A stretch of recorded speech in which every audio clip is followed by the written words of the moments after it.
Ezequiel, Abdías, Habacuc. ¿Qué tienen en común estos nombres?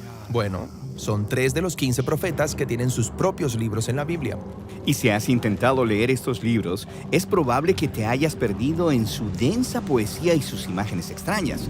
Pero estos libros son súper importantes para entender la historia bíblica completa. Hablemos sobre cómo leer los profetas. Cuando escucho la palabra profeta, pienso en un vidente, en alguien que predice el futuro. Eso es lo que ser profeta significa en muchas culturas, pero no en la Biblia. Aunque los profetas bíblicos a veces hablan acerca del futuro, son mucho más que videntes. ¿Qué debería pensar sobre ellos?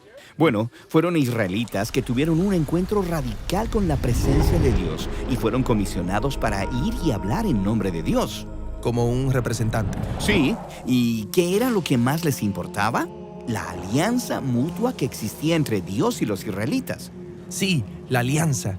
Dios rescató a Israel de la esclavitud en Egipto y los invitó a convertirse en una nación de justicia y de generosidad, que representaría su carácter ante las naciones. Y entonces, esta alianza requeriría que todos los israelitas entregaran su confianza y lealtad solamente a Dios.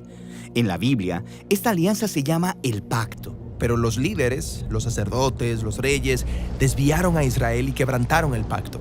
Así que aquí es donde los profetas llegaron para recordar a Israel de su papel en la alianza, y lo hicieron de 3 maneras. Primero, acusaban constantemente a Israel de violar los términos del pacto. Los cargos usualmente incluían idolatría, alianzas con otras naciones y sus dioses, y el permitir injusticia en contra del pobre. Entonces, son como abogados del pacto. Sí. Entonces, en segundo lugar, los profetas llamaban a Israel a arrepentirse, lo que simplemente significa dar la vuelta. Ellos hablaban de la justicia de Dios para perdonarlos, si simplemente confesaban y cambiaban su camino. Pero Israel y sus líderes no cambiaron. Las cosas fueron de mal en peor. Y entonces, eso nos lleva a la tercera manera en que los profetas enfatizaron el pacto. Ellos anunciaban las consecuencias de quebrantarlo, lo que llamaban el día del Señor. Ah, sí, el Apocalipsis, visiones del fin del mundo. Bueno, algo así. Los profetas estaban interesados principalmente en cómo Dios traería su justicia sobre la corrupción de Israel y de las naciones violentas a su alrededor. Y mientras explicaban estos eventos locales, ellos frecuentemente utilizaban imágenes cósmicas. ¿Imágenes cósmicas? Sí, como Jeremías. Él describió el exilio de los israelitas a Babilonia como el desmoronamiento de la creación misma. La tierra se disuelve en caos y desorden. No hay luz, ni animales, ni personas. O Isaías describe la caída de Babilonia como la desintegración del cosmos. Las estrellas caen del cielo, el sol se oscurece.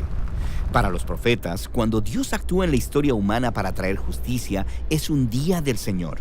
Entonces, los profetas no están hablando acerca del fin del mundo. Bueno, espera, están haciendo muchas cosas al mismo tiempo.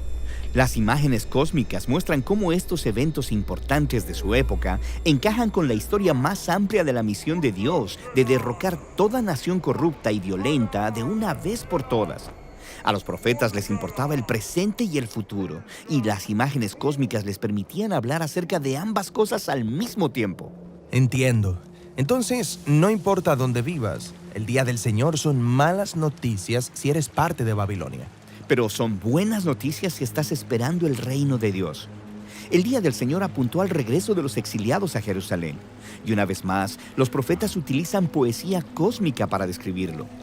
Pueden ver una nueva Jerusalén como un nuevo jardín del Edén, con toda la humanidad viviendo en paz con los demás y con los animales. Y hay un nuevo rey mesiánico, quien restaura el reino de Dios en una creación renovada. Hermoso. Entonces, esos son los 3 temas en los profetas. Estos profetas debieron haber sido oradores muy poderosos y persuasivos. Bueno, algunos lo fueron, pero otros vivieron al margen.